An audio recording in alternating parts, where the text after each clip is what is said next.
नमस्कार, प्रणाम, good evening friends. मैं प्रभाकर सर और आप देख रहे हैं प्रभाकर अकेडमी यूट्यूब चैनल।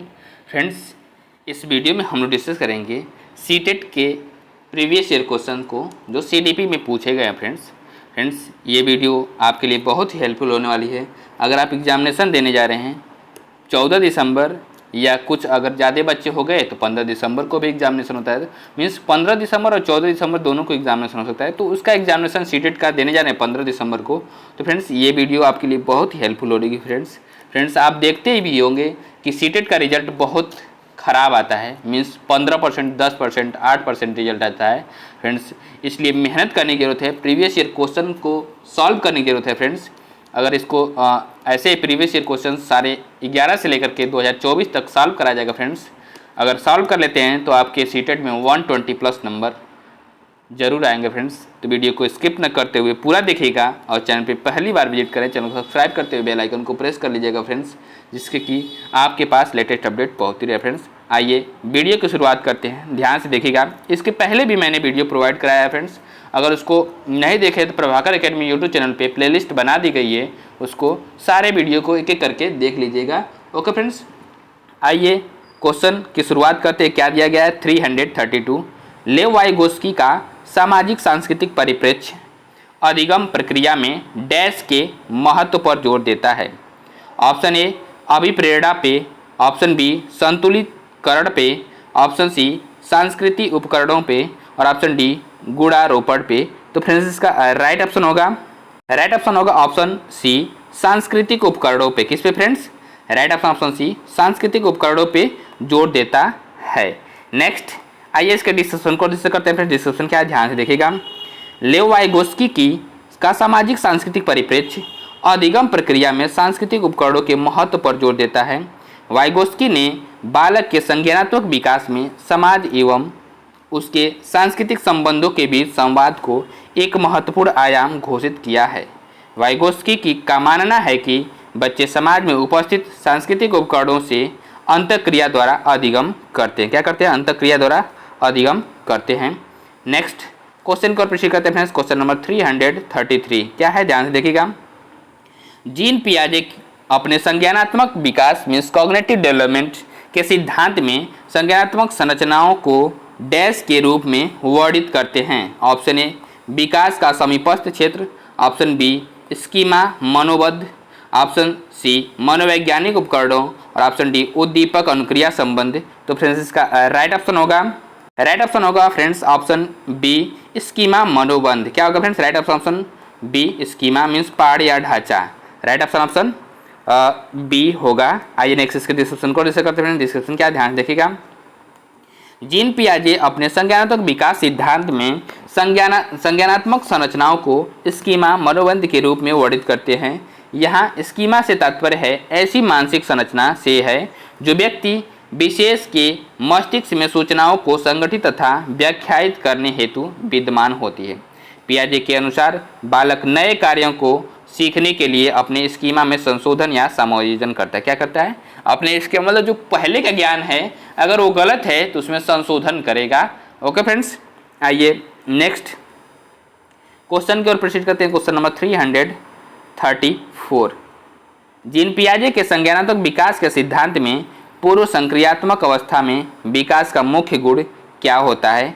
तो ऑप्शन ए परिकल्पित निगमनात्मक सोच, ऑप्शन बी संरक्षण और पदार्थों को क्रमबद्ध करने की क्षमता, ऑप्शन सी अमूर्त सोच का विकास, ऑप्शन डी विचार सोच में केंद्रीकरण। तो फ्रेंड्स, इसका राइट ऑप्शन होगा ऑप्शन डी विचार सोच में केंद्रीकरण। राइट ऑप्शन डी विचार सोच में केंद्रीकरण होगा। फ्रेंड्स, आइए नेक्स्ट इसके डिस्कशन को डिस्कस करते हैं। डिस्कशन क्या, ध्यान से देखिएगा। फ्रेंड्स, जीन पियाजे के संज्ञानात्मक विकास के सिद्धांत में पूर्व संक्रियात्मक अवस्था में विकास का मुख्य गुण विचार सोच में केंद्रीकरण होता है। अर्थात इस अवस्था में बालक आत्मकेंद्रित होता है। आत्मकेंद्रिता में बालक यह सोचता है कि यह दुनिया सिर्फ उसी के लिए बनाई गई है। इस दुनिया की सारी चीज़ें उसी के इर्द गिर्द घूमती हैं और वह खुद को सबसे ज़्यादा महत्व देता है। नेक्स्ट क्वेश्चन क्या है फ्रेंड्स? क्वेश्चन नंबर 335 लॉरेंज कोहल वर्ग के सिद्धांत के अनुसार किसी कार्य को इसलिए करना क्योंकि दूसरे इसे स्वीकृति देते हैं नैतिक विकास के डैश चरण को दर्शाता है। ऑप्शन ए उत्तर प्रथागत, ऑप्शन बी अमूर्त संक्रियात्मक, ऑप्शन सी प्रथा पूर्व और ऑप्शन डी प्रथागत। तो फ्रेंड्स इसका राइट ऑप्शन होगा ऑप्शन डी प्रथागत। क्या है? कन्वेंशनल स्टेज है। राइट ऑप्शन डी प्रथागत होगा। फ्रेंड्स आइए नेक्स्ट इसके डिस्कशन को डिस्कस करते हैं। डिस्कशन क्या ध्यान देखिएगा कि कोहल वर्ग के सिद्धांत के अनुसार किसी कार्य को इसलिए करना क्योंकि दूसरे इसे स्वीकृति देते हैं नैतिक विकास के प्रथागत चरण कन्वेंशनल स्टेज को दर्शाता है। कोहल वर्ग के अनुसार नैतिक विकास के द्वितीय स्तर प्रथागत या परंपरागत चरण के प्रारंभिक वर्षों में बालक का नैतिक न्याय निर्णय दूसरों को स्वीकृति प्राप्त करने की इच्छा पर आधारित होता है। इस अवस्था में बालक अच्छा लड़का बनना चाहता है और बालिकाएं अच्छी लड़की बनकर के स्वीकृति प्राप्त करना चाहती हैं। नेक्स्ट क्वेश्चन का प्रश्न करते हैं फ्रेंड्स। क्वेश्चन नंबर 336 क्या है? ध्यान देखिएगा। एक गतिविधि के दौरान छात्रों को संघर्ष करते देख एक अध्यापिका बच्चों को संकेत और इशारे जैसे क्या, क्यों, कैसे प्रदान करने का फैसला लेती हैं। लेव वाइगोस्की के सिद्धांत के अनुसार अध्यापिका की यह योजना ऑप्शन ए छात्रों में प्रत्याहार निकास प्रवृत्तियां पैदा करती हैं, ऑप्शन बी अधिगम की प्रक्रिया में अर्थहीन होगी, ऑप्शन सी क्या है फ्रेंड्स बच्चों को अधिगम के लिए अनुप्रेरित निष्प्रेरित करेंगी, और ऑप्शन डी क्या है फ्रेंड्स कि अधिगम के लिए पाठ या आधारभूत संरचना का काम करेंगी। तो फ्रेंड्स इसका राइट ऑप्शन होगा ऑप्शन डी अधिगम के लिए पाठ या आधारभूत संरचना का काम करेंगी। मीन्स कहने का मतलब ये है फ्रेंड्स, अगर कोई बच्चा को दिक्कत हो रही है सवाल को सॉल्व करने में तो उसको कहाँ पे प्रॉब्लम है वहाँ पे अगर उसको हम हेल्प करते रहें तो बच्चा उस क्वेश्चन को सॉल्व कर लेगा। तो राइट ऑप्शन डी अधिगम के लिए पाठ आधारभूत संरचना का काम करेगी। फ्रेंड्स नेक्स्ट क्वेश्चन के ऊपर प्रश्न करते हैं। क्या है? ध्यान से देखिएगा। इसका डिस्क्रिप्शन क्या है? यदि किसी गतिविधि के दौरान छात्रों को संघर्ष करते देख एक अध्यापिका बच्चों को संकेत और इशारे जैसे क्या, क्यों, कैसे प्रदान करने का फैसला लेती है तो लेव वाइगोस्की के सिद्धांत के अनुसार अध्यापिका की यह योजना अधिगम के लिए पाठ आधारभूत संरचना का काम करेगी। वाइगोस्की के अनुसार पाठ या आधारभूत संरचना स्कैफोल्डिंग एक तकनीक है जिसमें अध्यापक या सहायककर्ता बालक की सीखने में सहायता करते हैं।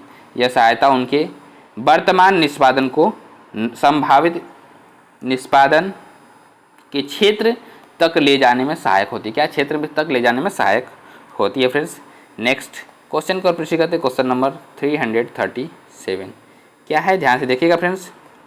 एक कार्य के दौरान सायना स्वयं से बात कर रही है कि वह कार्य पर किस प्रकार प्रगति कर सकती है।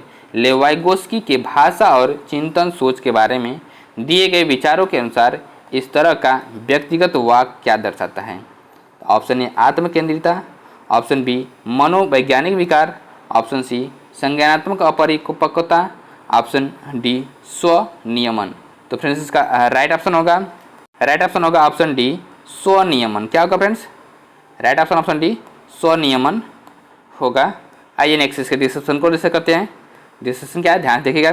यदि किसी कार्य के दौरान सायना स्वयं से बात कर रही है कि वह कार्य किस प्रकार प्रगति कर सकती है तो लेव वाइगोस्की के भाषा और चिंतन सोच के बारे में इस तरह का व्यक्तिगत वाक्य स्वनियमन को दर्शाता है। क्या? व्यक्तिगत वाक्य ऐसे कर रहा है तो वो स्वनियमन को दर्शाता है। वाइगोस्की के अनुसार बच्चे भाषा का प्रयोग न केवल सामाजिक संप्रेषण अपितु स्वनियमित तरीके से कार्य करने के लिए अपने व्यवहार हेतु योजना बनाने, निर्देश देने व मूल्यांकन करने में भी करते हैं। वाइगोस्की ने स्वनियमन में भाषा के प्रयोग को व्यक्तिगत वाक्य या आंतरिक स्वभाषा कहा है। नेक्स्ट क्वेश्चन क्या है फ्रेंड्स? क्वेश्चन नंबर 338 बच्चों के संज्ञानात्मक विकास के संदर्भ में निम्नलिखित में से कौन सी पियाजे की संरचना है। ऑप्शन ए अनुबंधन, ऑप्शन बी प्रबलन, option C schema, option D अवलोकन अधिगम। तो फ्रेंड्स इसका राइट ऑप्शन होगा ऑप्शन सी स्कीमा। क्या है? स्कीमा। राइट ऑप्शन सी होगा। फ्रेंड्स आइए नेक्स्ट इसके डिस्कशन को डिस्कस करते हैं। डिस्कशन क्या है? ध्यान से देखिएगा फ्रेंड्स कि बच्चों के संज्ञानात्मक विकास के संदर्भ में स्कीमा संज्ञानात्मक संरचना, साम्य धारण या संतुलन, समायोजन, आत्मसात्करण, विकेंद्रीकरण आदि पियाजे द्वारा दिए गए संज्ञानात्मक विकास के सिद्धांत के मूलभूत भाग हैं, जबकि अनुबंधन पावलोव के अधिगम सिद्धांत के प्रबलन, हल के अधिगम सिद्धांत के तथा अवलोकन अधिगम है बंडूरा के अधिगम सिद्धांत के महत्वपूर्ण अंग हैं। नेक्स्ट क्वेश्चन क्या है फ्रेंड्स 339। ध्यान से देखिएगा फ्रेंड्स कि जिग्सा पहेली को करते समय 5 वर्ष की नजमा स्वयं से कहती है नीला टुकड़ा कहाँ है? नहीं, यह वाला नहीं, गाढ़े रंग वाला, जिससे यह जूता पूरा बन जाएगा। इस प्रकार की वार्ता को वाइगोस्की किस तरह संबोधित करते हैं? तो ऑप्शन ए पाड़ ढांचा, ऑप्शन बी आत्मकेंद्रित वार्ता, ऑप्शन सी व्यक्तिगत वार्ता, ऑप्शन डी जोर से बोलना। तो फ्रेंड्स इसका राइट ऑप्शन होगा ऑप्शन सी व्यक्तिगत वार्ता। क्या होगा फ्रेंड्स? व्यक्तिगत वार्ता होगा, राइट ऑप्शन सी होगा। फ्रेंड्स आइए नेक्स्ट इसके डिस्कशन को करते। डिस्कशन का ध्यान देखिएगा। जिग्सा पहेली को करते समय 5 वर्ष की नजमा स्वयं से कहती है नीला टुकड़ा कहाँ है? नहीं, यह वाला नहीं, गाढ़े रंग वाला, जिससे यह जूता पूरा बन जाएगा। इस प्रकार की वार्ता को वाइगोस्की ने व्यक्तिगत वार्ता कहा है। वाइगोस्की के अनुसार बालिका या बालक किसी कार्य को करते समय अपने आप से बात भी रहते हैं, इसे ही व्यक्तिगत वार्ता कहा जाता है। किंतु जब ये अपने मन में सोचते हुए कार्य करते हैं तो उसे आत्मभाषा या आत्मकेंद्रित वार्ता कहा जाता है। नेक्स्ट क्वेश्चन को प्रश्न करते हैं फ्रेंड्स, क्वेश्चन नंबर 340। बच्चों को संकेत देना तथा आवश्यकता पड़ने पर सहयोग प्रदान करना निम्नलिखित में से किसका उदाहरण है? तो option A modelling, option B पाड़ ढांचा, ऑप्शन सी प्रबलन, ऑप्शन डी अनुबंधन। तो फ्रेंड्स इसका राइट ऑप्शन होगा ऑप्शन बी पाड़ ढांचा। क्या होगा फ्रेंड्स? राइट ऑप्शन बी पाड़ या ढांचा होगा। नेक्स्ट आइए इसके डिस्कशन को डिस्कस करते हैं। डिस्कशन क्या ध्यान देखिएगा। बच्चों को संकेत देना तथा आवश्यकता पड़ने पर सहयोग प्रदान करना पाड़ ढांचा निर्माण स्कैफोल्डिंग का उदाहरण है। वाइगोस्की के अनुसार ढांचा निर्माण एक तकनीक है जो सहायता के स्तर में परिवर्तन करती है। शिक्षण करते समय शिक्षक शिक्षार्थी के समसामयिक निष्पादन के आधार पर अपनी निर्देशन और सहायता में समायोजन करता है, जिसे ढांचा निर्माण कहते हैं। क्या कहते हैं? ढांचा निर्माण कहते हैं, पाड़ या ढांचा निर्माण कहते हैं। नेक्स्ट क्वेश्चन को प्रश्न करते हैं फ्रेंड्स, क्वेश्चन नंबर 341।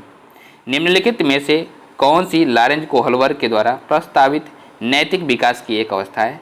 तो ऑप्शन ए मूर्त संक्रियात्मक अवस्था, ऑप्शन बी उद्योग बनाम अधीनता अवस्था, ऑप्शन सी प्रसुप्ति अवस्था और ऑप्शन डी सामाजिक अनुबंधी अभिविन्यास। तो फ्रेंड्स इसका राइट ऑप्शन होगा ऑप्शन डी सामाजिक अनुबंध अभिविन्यास, राइट ऑप्शन डी होगा। फ्रेंड्स आइए नेक्स्ट इसके डिस्कशन को डिस्कस करते हैं। डिस्कशन क्या है फ्रेंड्स कि पूर्व परंपरागत स्तर जो है आत्मकेंद्रित निर्णय है और दंड तथा आज्ञापालन अभिमुखता आता है पूर्व परंपरागत स्तर में। यांत्रिक सापेक्षिक अभिमुखता अभिविन्यास आता है, ये पूर्व परंपरागत स्तर में तीनों आते हैं फ्रेंड्स। नेक्स्ट अब परंपरागत स्तर के बारे में डिस्कस करते हैं। परंपरागत स्तर में क्या आता है? तो परस्पर एकरूपता अभिविन्यास है और फोर्थ क्या है? अधिकार संरक्षण अभिविन्यास जो होता है परस्पर परंपरागत स्तर में आता है। और थर्ड क्या है? उत्तर परंपरागत स्तर, उत्तर मतलब लास्ट वाला, बाद वाला। तो क्या है? 5वां सामाजिक अनुबंध विधि सम्मत अभिविन्यास आता है इसमें। और 6 क्या है? सार्वभौमिक नैतिक सिद्धांत अभिविन्यास आता है। नेक्स्ट क्वेश्चन को प्रश्न करते हैं क्वेश्चन नंबर 342। क्या है कि निम्नलिखित व्यवहारों में से कौन सा जीन पियाजे के द्वारा प्रस्तावित मूर्त संक्रियात्मक अवस्था को विशेषित करता है? तो ऑप्शन ए आस्थगतित अनुकरण, पदार्थ अस्थायित्व, बी क्या है ऑप्शन प्रतीकात्मक खेल, विचारों की अनुत्क्रमणीयता, ऑप्शन सी परिकल्पित निगमनात्मक तर्क, साध्यात्मक विचार, ऑप्शन डी संरक्षण कक्षा समावेशन। तो फ्रेंड्स इसका राइट ऑप्शन होगा ऑप्शन डी संरक्षण कक्षा समावेशन। क्या होगा फ्रेंड्स? राइट ऑप्शन डी संरक्षण कक्षा समावेशन होगा फ्रेंड्स। आइए नेक्स्ट इससे डिस्कशन को डिस्कस करते हैं। मूर्त संक्रियात्मक अवस्था संज्ञानात्मक विकास की तीसरी अवस्था है जिसकी समयावधि लगभग 7 से 11 वर्ष तक मानी जाती है। इस अवस्था के बच्चों में 3 महत्वपूर्ण संप्रत्यय विकसित हो जाते हैं। संरक्षण का सिद्धांत, प्रिंसिपल ऑफ कंजर्वेशन, संबंध, रिलेशन, और थर्ड क्या है, कक्षा समावेशन या वर्गीकरण। इस अवस्था में बच्चे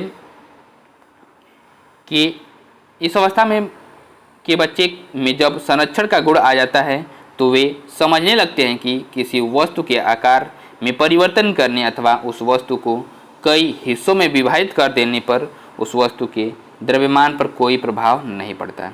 इसी प्रकार कक्षा समावेशन के अंतर्गत वे वस्तुओं को उनके गुणों के आधार पर संबंधित कर सकते हैं या वर्गीकृत कर सकते हैं। नेक्स्ट क्वेश्चन का प्रश्न करते हैं, क्वेश्चन नंबर 343। निम्नलिखित में से किस मनोवैज्ञानिक ने बच्चों को ज्ञान के सक्रिय जिज्ञासु के रूप में देखते हुए उनके चिंतन पर सामाजिक एवं सांस्कृतिक विषय वस्तुओं के प्रभाव को महत्व दिया है? ऑप्शन ए जीन पियाजे, option B Lawrence Kohlberg, option C John B Watson, option D Lev Vygotsky. तो फ्रेंड्स इसका राइट ऑप्शन होगा ऑप्शन डी लेव वाइगोस्की। क्या होगा friends? Right option D Lev Vygotsky होगा। नेक्स्ट आइए इसके डिस्क्रिप्शन को डिस्कस करते हैं। डिस्क्रिप्शन क्या, ध्यान देखिएगा फ्रेंड्स कि लेव वाइगोस्की ने बच्चों को ज्ञान के सक्रिय जिज्ञासु के रूप में देखते हुए उनके चिंतन पर सामाजिक एवं सांस्कृतिक विषय वस्तुओं के प्रभाव को महत्व दिया है। ध्यातव्य है कि लेव वाइगोस्की सामाजिक निर्मितवाद के जनक हैं और मानते हैं कि अधिगम एवं विकास एक सामंजस्यकारी गतिविधि है जिसमें बच्चे शिक्षा और समाजीकरण के संदर्भ में ज्ञान विकसित करते हैं। बच्चों का ध्यान, अवबोधन व स्मृति क्षमताएं ज्ञान के विभिन्न उपकरण जैसे संस्कृति, इतिहास, सामाजिक परिवेश, परंपराएं, भाषा और धर्म के अनुसार बदलती हैं। नेक्स्ट क्वेश्चन का प्रश्न करते हैं क्वेश्चन नंबर 344। संरचनावादी सिद्धांतों के अनुसार अधिगम के बारे में निम्नलिखित कथनों में से कौन सा सही है? ऑप्शन ए अधिगम आवृत्तीय संबंध के द्वारा व्यवहारों का अनुबंध है। ऑप्शन बी अधिगम सक्रिय विनियोजन के द्वारा ज्ञान की संरचना की प्रक्रिया है। ऑप्शन सी अधिगम पुनरुत्पादन एवं स्मरण की प्रक्रिया है। ऑप्शन डी अधिगम यंत्रवत याद करने की प्रक्रिया है। तो फ्रेंड्स इसका राइट ऑप्शन होगा ऑप्शन बी अधिगम सक्रिय विनियोजन के द्वारा ज्ञान की संरचना की प्रक्रिया है। राइट ऑप्शन बी होगा फ्रेंड्स, मीन्स एक्टिव लर्नर होते हैं। नेक्स्ट इसका डिस्क्रिप्शन क्या फ्रेंड्स? संरचनावादी सिद्धांतों के अनुसार अधिगम सक्रिय विनियोजन के द्वारा ज्ञान की संरचना की प्रक्रिया है।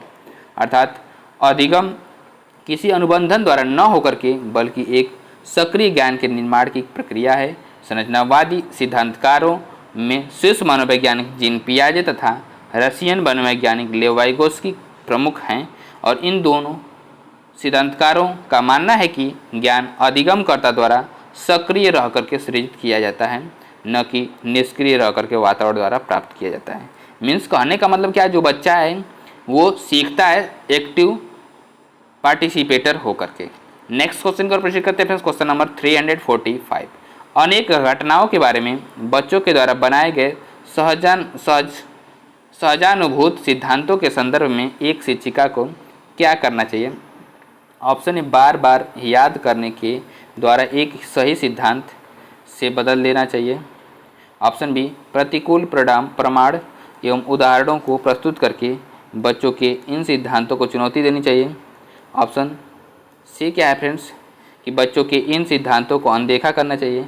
ऑप्शन डी बच्चों को दंडित करना चाहिए। तो फ्रेंड्स इसका राइट ऑप्शन होगा ऑप्शन बी प्रतिकूल प्रमाण एवं उदाहरणों को प्रस्तुत करके बच्चों को इन सिद्धांतों को चुनौती देना चाहिए। राइट ऑप्शन बी होगा फ्रेंड्स। आइए नेक्स्ट इसके डिस्कशन को डिस्कस करते हैं। डिस्कशन क्या, ध्यान से देखिएगा फ्रेंड्स कि अनेक घटनाओं के बारे में बच्चों के द्वारा बनाए गए सहजानुभूत सिद्धांतों के संदर्भ में एक शिक्षिका को प्रतिकूल प्रमाण एवं उदाहरणों को प्रस्तुत करके बच्चों की इन सिद्धांतों को चुनौती देनी चाहिए ताकि उनके पूर्व निर्मित गलत धारणाओं में परिवर्तन और परिमार्जन किया जा सके। नेक्स्ट क्वेश्चन को प्रश्न करते हैं फ्रेंड्स। जो क्वेश्चंस ये रहेंगे अब बाल केंद्रित और प्रगामी शिक्षा की अवधारणाओं से रिलेटेड क्वेश्चंस रहेंगे। बाल केंद्रित का मतलब ये हुआ फ्रेंड्स चाइल्ड सेंटर्ड। आजकल की जो शिक्षा है फ्रेंड्स चाइल्ड को सेंटर में रख करके बातें की जाती है, खेल खेल में उनको सिखाने की बातें की जाती है। फ्रेंड्स 346 क्या दिया हुआ है, ध्यान से देखिएगा क्वेश्चन नंबर 346, निम्नलिखित में से कौन आंतरिक अभिप्रेरण का सही वर्णन करता है? आंतरिक अभिप्रेरण का सही वर्णन करता है। ऑप्शन ए अभिप्रेरणा जो बाहरी पुरस्कारों से आती है। ऑप्शन बी अभिप्रेरणा जो कार्य के व्यक्तिगत आनंद से आती है। ऑप्शन सी अभिप्रेरणा जो दूसरों के साथ प्रतिस्पर्धा से आती है। ऑप्शन डी अभिप्रेरणा जो दंड के भय से आती है। तो फ्रेंड्स इसका राइट ऑप्शन होगा ऑप्शन बी अभिप्रेरणा जो कार्य के व्यक्तिगत आनंद से आती है। कोई भी कार्य अगर आदमी इंटरेस्ट से कर रहा है तो उसको आनंद मिलता है, तो उसके कार्य जो आएगा उसको क्या बोलेंगे? आंतरिक अभिप्रेरणा बोलेंगे। राइट ऑप्शन बी होगा फ्रेंड्स। आइए नेक्स्ट इसके डिस्क्रिप्शन को जैसे करते हैं। डिस्क्रिप्शन क्या ध्यान देखिएगा फ्रेंड्स कि आंतरिक अभिप्रेरणा उस आनंद से आती है जो किसी को कार्य को व्यक्तिगत रूप से करने से मिलता है या किसी कार्य को पूरा करने या यहाँ तक कि काम करने में संतुष्टि की भावना से मिलता है। आंतरिक अभिप्रेरणा तब होती है जब आप इनाम या सजा जैसी बाहरी कारकों के बजाय व्यक्तिगत संतुष्टि या आनंद से प्रेरित होते हैं। नेक्स्ट क्वेश्चन का प्रश्न करते हैं क्वेश्चन नंबर 347, निम्नलिखित में से कौन सा प्रगतिशील शिक्षा का एक प्रमुख सिद्धांत है? ऑप्शन ए छात्रों के सीखने को मापने के लिए मानकीकृत परीक्षण सबसे अच्छा तरीका है। ऑप्शन बी छात्रों को अपने शिक्षकों से ज्ञान का निष्क्रिय प्राप्तकर्ता होना चाहिए। ऑप्शन सी सीखना प्रामाणिक कार्यों पर आधारित होना चाहिए। ऑप्शन डी क्या फ्रेंड्स पाठ्यक्रम पूर्व निर्धारित और सार्वभौमिक होना चाहिए। तो फ्रेंड्स इसका राइट ऑप्शन होगा ऑप्शन सी सीखना प्रामाणिक कार्यों पर आधारित होना चाहिए। क्या होना चाहिए? प्रामाणिक कार्यों पर आधारित होना चाहिए। राइट ऑप्शन सी होगा फ्रेंड्स। आइए नेक्स्ट इसके डिस्क्रिप्शन को डिस्कस करते हैं। डिस्क्रिप्शन क्या ध्यान से देखिएगा कि प्रगतिशील शिक्षा एक दर्शन है जो सीखने शिक्षण को अनुभवात्मक, आकस्मिक और सहयोगात्मक रूप से प्रदान करता है। प्रगतिशील शिक्षा मानती है कि सीखना प्रामाणिक और आनंददायक होना चाहिए और सबसे अच्छे शिक्षक वे हैं जो बच्चों को अपने विकास में सक्रिय भूमिका निभाने के लिए प्रोत्साहित करते हैं। अतः सीखना प्रामाणिक कार्यों पर आधारित होना चाहिए और प्रगतिशील शिक्षा का एक प्रमुख सिद्धांत है। नेक्स्ट क्वेश्चन का प्रश्न करते हैं क्वेश्चन नंबर 348,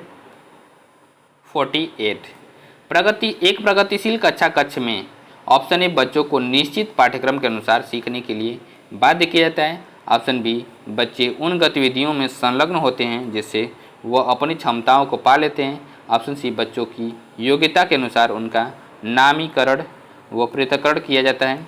ऑप्शन डी बच्चे इनाम को पाने के लिए व सजा से बचने के लिए कार्य करते हैं।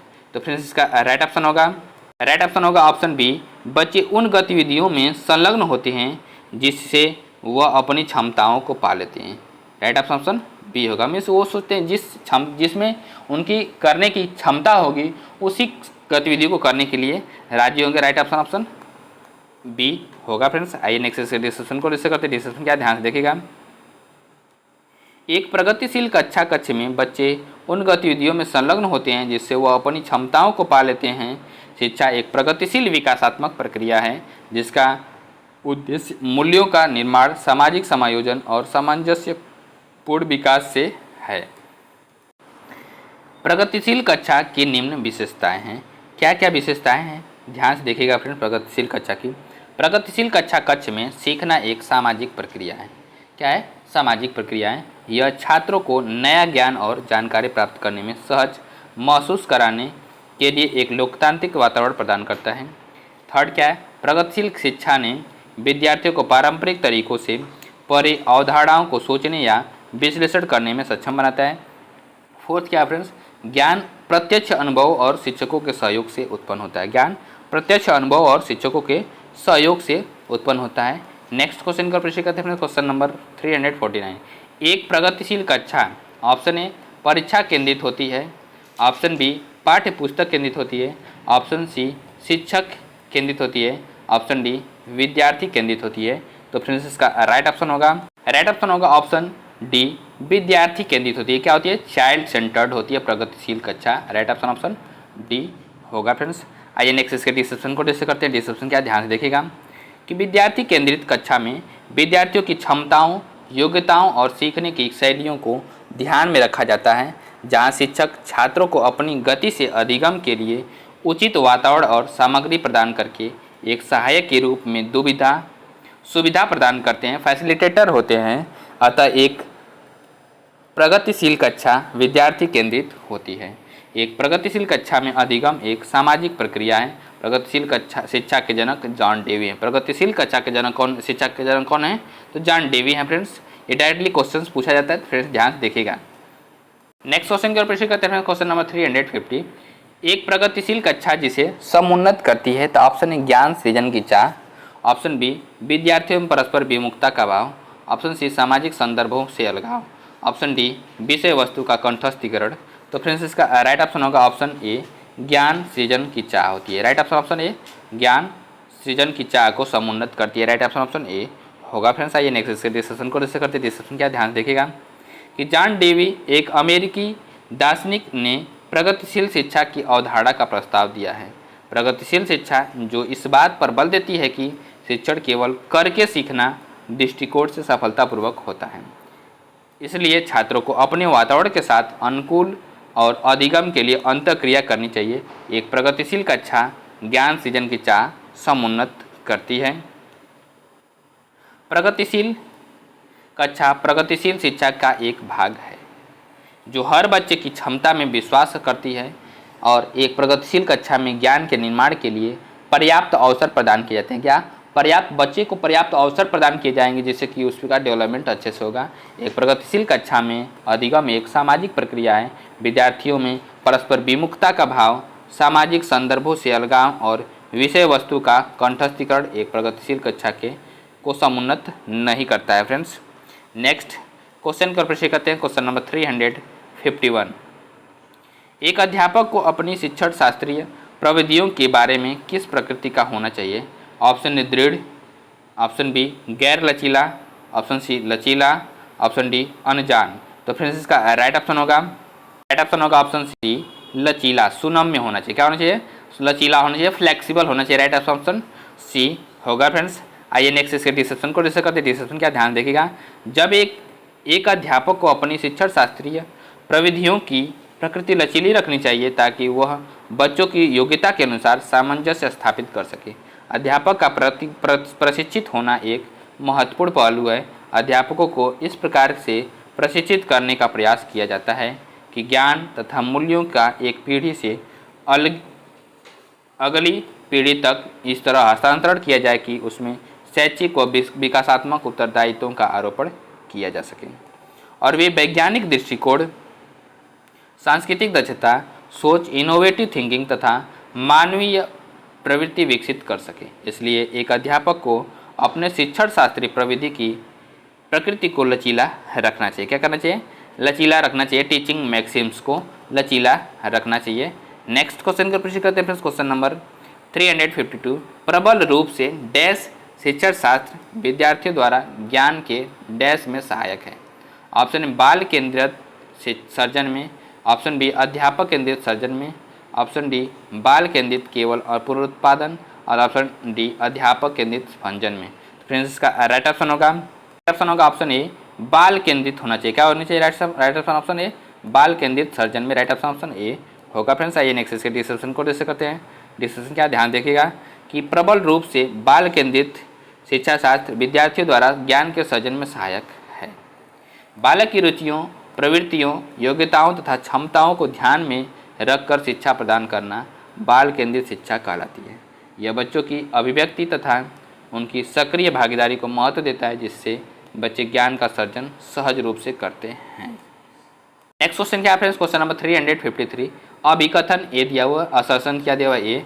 एक अध्यापक को कक्षा में कई प्रकार की अध्यापन, अधिगम सामग्री और शैक्षिक संसाधन प्रदान करने चाहिए और विद्यार्थियों को उन्हें जांचने के लिए प्रोत्साहित करना चाहिए। तर्क क्या दिया हुआ है? रीजन क्या दिया हुआ है? तर्क दिया हुआ है कि एक सहायक माहौल में विद्यार्थी ज्ञान निर्माण करने में सक्षम होते हैं। सही विकल्प को चुनना है। क्या करना है? सही विकल्प को चुनना है।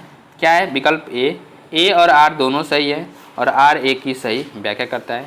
बी क्या है? ए और आर दोनों सही है लेकिन आर ए की सही व्याख्या नहीं करता है। ऑप्शन सी क्या है? ए सही है और आर गलत है। ऑप्शन डी ए और आर दोनों गलत हैं। तो फ्रेंड्स इसका राइट ऑप्शन होगा ऑप्शन ए और आर दोनों सही हैं और आर ए की सही व्याख्या करता है। राइट ऑप्शन ए होगा फ्रेंड्स। आइए नेक्स्ट इसके डिस्क्रिप्शन को डिस्कस करते हैं। डिस्क्रिप्शन क्या है, ध्यान से देखिएगा कि ए और आर दोनों सही हैं और आर ए की सही व्याख्या करता है। एक अध्यापक को कक्षा में कई प्रकार की अध्यापन अधिगम सामग्री और शैक्षिक संसाधन प्रदान करने चाहिए और विद्यार्थियों को उन्हें जांचने के लिए प्रोत्साहित करना चाहिए। इससे विद्यार्थियों की रुचि बनी रहती है और वे सहज रूप से सीखते हैं। अतः अभिकथन ए सही है और एक सहायक माहौल में विद्यार्थी का ज्ञान निर्माण करते हैं। तर्क आर सही है, क्योंकि अगर विद्यार्थियों को सकारात्मक परिवेश दिया जाए तो वे स्वयं का ज्ञान निर्माण करते हैं, एक्टिव पार्टिसिपेटर होकर के वो सीखते हैं। नेक्स्ट क्वेश्चन को प्रश्न करते हैं। क्वेश्चन नंबर 354, शिक्षार्थियों द्वारा ज्ञान के निर्माण को बढ़ावा देने के लिए एक विद्यालय को डैश शिक्षण शास्त्रीय प्रविधियों को बढ़ावा देना चाहिए। ऑप्शन ए बाल केंद्रित, ऑप्शन बी परीक्षा केंद्रित, ऑप्शन सी शिक्षक केंद्रित, ऑप्शन डी पाठ्य पुस्तक केंद्रित। तो फ्रेंड्स इसका राइट ऑप्शन होगा ऑप्शन ए बाल केंद्रित। क्या होना चाहिए, चाइल्ड सेंटर्ड प्रविधियों को बढ़ावा देना चाहिए, शिक्षण शास्त्रीय प्रविधियों को। राइट ऑप्शन ये होगा बाल केंद्रित। फ्रेंड्स आइए नेक्स्ट इसके डिस्क्रिप्शन को डिस्क्रिप्शन क्या है, ध्यान से देखिएगा। अभ्यर्थियों द्वारा ज्ञान के निर्माण को बढ़ावा देने के लिए एक विद्यालय को बाल केंद्रित शिक्षण शास्त्रीय प्रविधियों को बढ़ावा देना चाहिए। बालक की रुचियों, प्रविधियों, योग्यताओं और क्षमताओं को ध्यान में रख करके शिक्षा प्रदान करना ही बाल केंद्रित शिक्षण शास्त्र कहलाता है।